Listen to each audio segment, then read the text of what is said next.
Welcome back to our Doctor Dolittle read-along series. This is episode 4, and today we'll be reading chapters 7 and 8.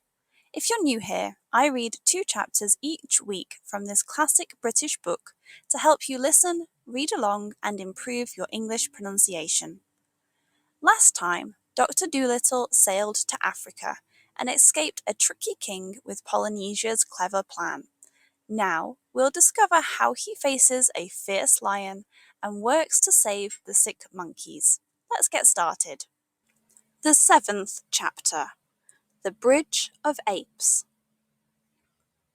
Queen Ermintrude had never in her life seen her husband so terrible as he got that night. He gnashed his teeth with rage. He called everybody a fool. He threw his toothbrush at the palace cat. He rushed round in his nightshirt and woke up all his army and sent them into the jungle to catch the doctor. Then he made all his servants go too, his cooks and his gardeners and his barber and Prince Bumpo's tutor, even the queen, who was tired from dancing in a pair of tight shoes, was packed off to help the soldiers in their search. All this time the doctor and his animals were running through the forest towards the land of the monkeys as fast as they could go. Gub-Gub, with his short legs, soon got tired, and the doctor had to carry him, which made it pretty hard when they had the trunk and the handbag with them as well. The king of Jolliginki thought it would be easy for his army to find them, because the doctor was in a strange land and would not know his way, but he was wrong, because the monkey, Chi-Chi, knew all the paths through the jungle, better even than the king's men did, and he led the doctor and his pets to the very thickest part of the forest, a place where no man had ever been before, and hid them all in a big hollow tree between high rocks. "We had better wait here," said Chi-Chi, "till the soldiers have gone back to bed. Then we can go on into the land of the monkeys." So there they stayed the whole night through.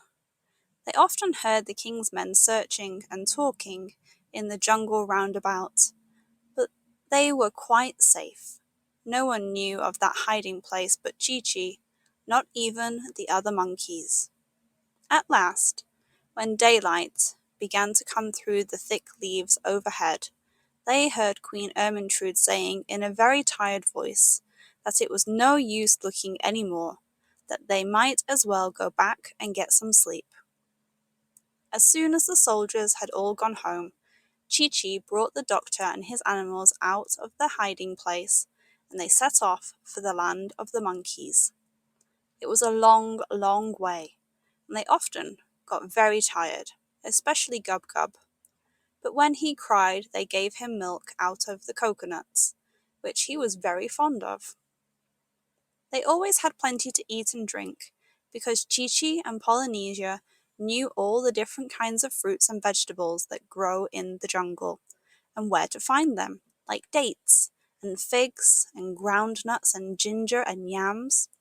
They used to make their lemonade out of the juice of wild oranges, sweetened with honey, which they got from the bees' nests in hollow trees. No matter what it was they asked for, Chi-Chi and Polynesia always seemed to be able to get it for them, or something like it. They even got the doctor some tobacco one day, when he had finished what he had brought with him and wanted to smoke. At night, they slept in tents made of palm trees, on thick, soft beds of dried grass, and after a while they got used to walking such a lot, and did not get so tired, and enjoyed the life of travel very much. But they were always glad when the night came and they stopped for their resting time.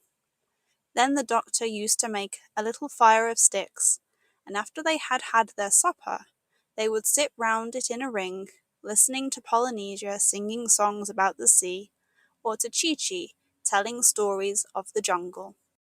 And many of the tales that Chi-Chi told were very interesting, because although the monkeys had no history books of their own before Dr. Dolittle came to write them for them, They remember everything that happens by telling stories to their children. And Chi-Chi spoke of many things his grandmother had told him, tales of long, long, long ago, before Noah and the flood, of the days when the men dressed in bearskins and lived in holes in the rock and ate their mutton raw because they did not know what cooking was, having never seen a fire.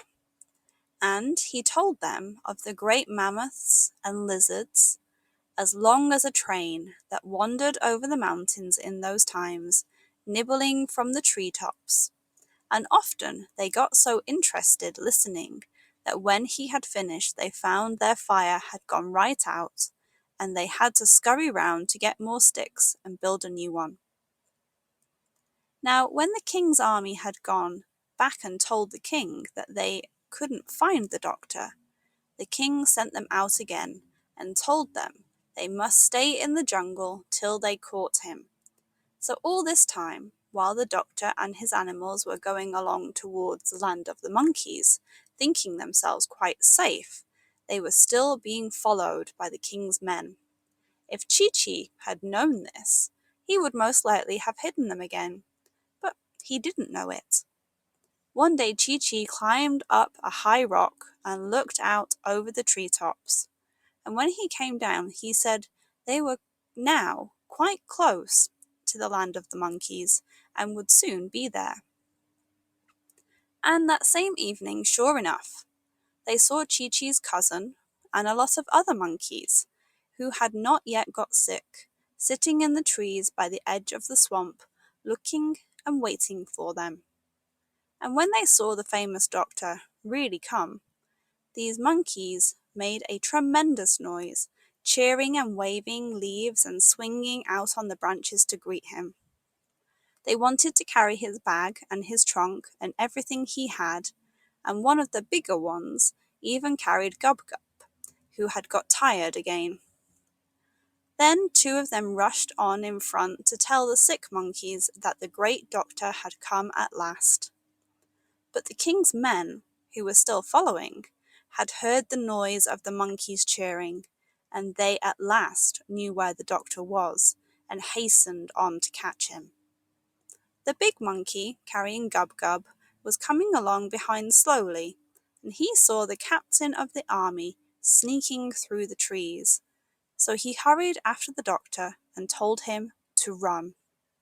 Then they all ran harder than they had ever run in their lives, and the king's men, coming after them, began to run too, and the captain ran hardest of all. Then the doctor tripped over his medical bag and fell down in the mud, and the captain thought he would surely catch him this time. But the captain had very long ears, though his hair was very short, and as he sprang forward to take hold of the doctor, one of his ears caught fast in a tree, and the rest of the army had to stop and help him. By this time, the doctor had picked himself up, and on they went again, running and running, and Chi-Chi shouted, "It's all right, we haven't far to go now." But before they could get into the land of the monkeys, they came to a steep cliff, with a river flowing below. This was the end of the kingdom of Jolliginki, and the land of the monkeys was on the other side, across the river. And Jip the dog looked down over the edge of the steep, steep cliff and said, "Golly, how are we ever going to get across?" "Oh dear," said Gub Gub, "the king's men are quite close now. Look at them. I am afraid we are going to be taken back to prison again." And he began to weep.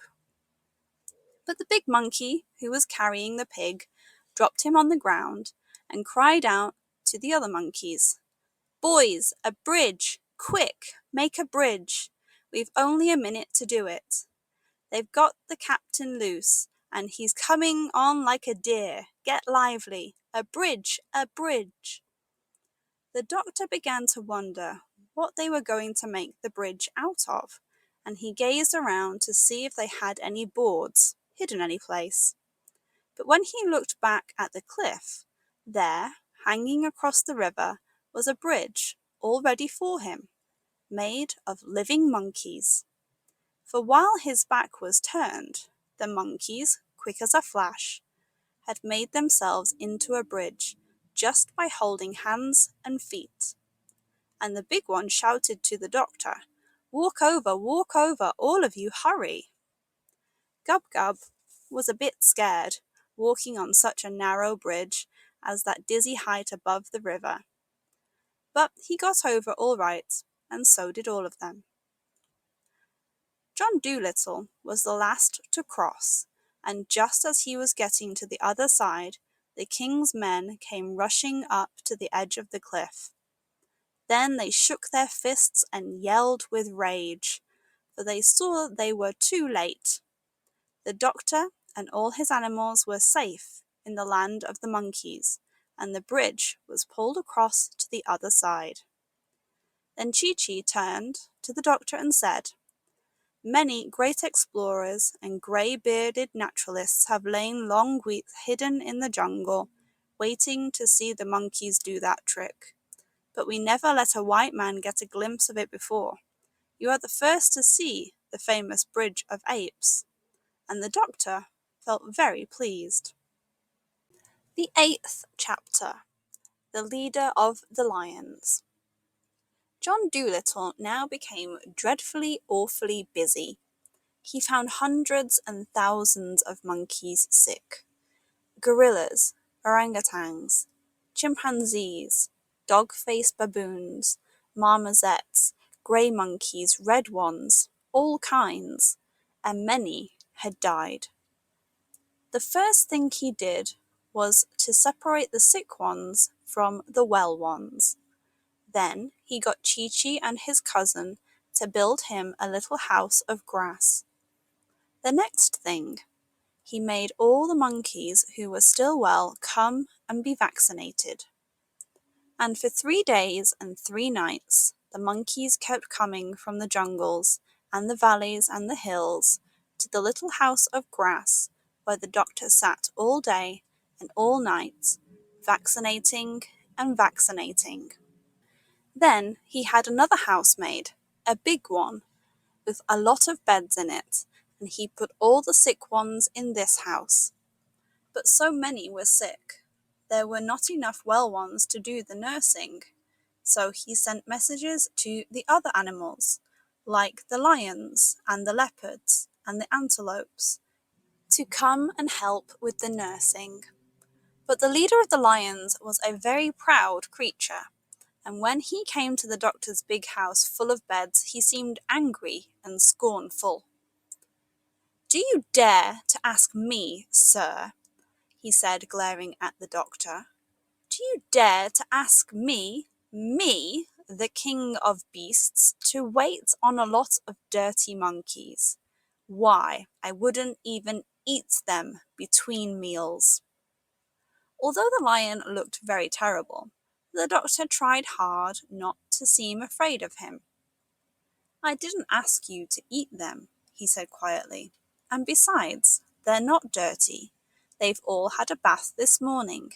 Your coat looks as though it needed brushing badly. Now listen, and I'll tell you something. The day may come when the lions get sick, and if you don't help the other animals now, the lions may find themselves left all alone when they are in trouble. That often happens to proud people. The lions are never in trouble. They only make trouble," said the leader, turning up his nose, and he stalked away into the jungle, feeling he had been rather smart and clever. Then the leopards got proud too, and said they wouldn't help. And then, of course, the antelopes, although they were too shy and timid to be rude to the doctor like the lion, they pawed the ground and smiled foolishly and said they had never been nurses before. And now the poor doctor was worried frantic, wondering where he could get help enough to take care of all these thousands of monkeys in bed. But the leader of the lions, when he got back to his den, saw his wife, the queen lioness, come running out to meet him with her hair untidy. "One of the cubs won't eat," she said. "I don't know what to do with him. He hasn't taken a thing since last night." And she began to cry and shake with nervousness, for she was a good mother, and even though she was a lioness. So the leader went into his den and looked at his children, two very cunning little cubs, lying on the floor, and one of them seemed quite poorly. And the lion told his wife quite proudly just what he had said to the doctor, and she got so angry she nearly drove him out of the den. "You never did have a grain of sense," she screamed. "All the animals from here to the Indian Ocean are talking about this wonderful man, and how he can cure any kind of sickness, and how kind he is, the only man in the whole world who can talk the language of the animals. And now, when we have a sick baby on our hands, you must go and offend him. You great booby, nobody but a fool is ever rude to a good doctor. You—" and she started pulling her husband's hair. "Go back to that white man at once," she yelled, "and tell him you're sorry. And take all the other empty-headed lions with you, and those stupid leopards and antelopes. Then do everything the doctor tells you. And perhaps he will be kind enough to come and see the cub later. Now be off. Hurry, I tell you. You're not fit to be a father." And she went into the den next door, where another mother lion lived, and told her all about it. So the leader of the lions went back to the doctor and said, "I happened to be passing this way and thought I'd look in. Got any help yet?" "No," said the doctor, "I haven't, and I'm dreadfully worried." "Help's pretty hard to get these days," said the lion. "Animals don't seem to want to work any more. You can't blame them, in a way. Well, seeing you're in difficulties, I don't mind doing what I can, just to oblige you, so long as I don't have to wash the creatures. And I have told all the other hunting animals to come and do their share. The leopards should be here any minute now. Oh, and by the way, we've got a sick cub at home. I don't think there's much the matter with him myself, but the wife is anxious. If you are around that way this evening, you might take a look at him, will you?" Then the doctor was very happy, for all the lions, and the leopards, and the antelopes, and the giraffes, and the zebras, all the animals of the forests, and the mountains, and the plains, came to help him in his work.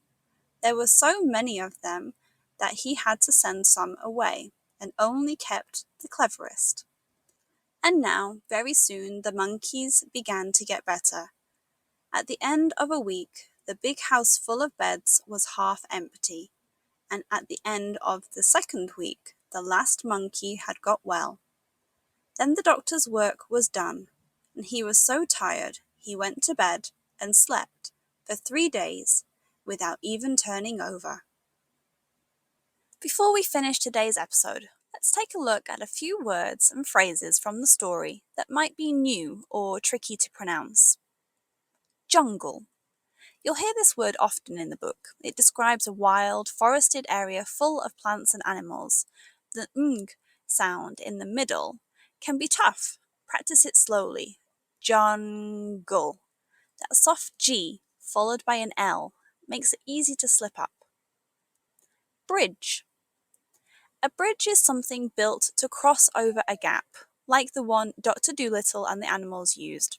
Watch for the dj sound at the end. It sounds like a J, so it's bridge, not briggy. Giddy. This word means feeling dizzy or silly, usually from excitement. Dr. Dolittle felt giddy when crossing the high bridge. Try saying giddy. It's fun to say and a fun feeling to have. Midst. It means being right in the middle of something. In the book, Dr. Dolittle finds himself in the midst of the jungle. It's pronounced midst, with a quiet D and a crisp ending. That's all for today's highlights. Listen out for these words next time, and feel free to practice them after the video. That's the end of today's adventure with Dr. Dolittle. What a journey! From dizzy crossings on a bridge of apes to fierce jungle creatures, there's always something unexpected around the corner. Before we go, I've got a question for you. What would you do if you found yourself in the midst of a jungle like Dr. Dolittle? Would you stay calm and make friends with the lions, or run for the hills? Tell me in the comments below. I'd love to know how you'd handle it. And don't forget to like, subscribe, and join me next time as we follow Dr. Dolittle even deeper into the wild. See you in the next chapter.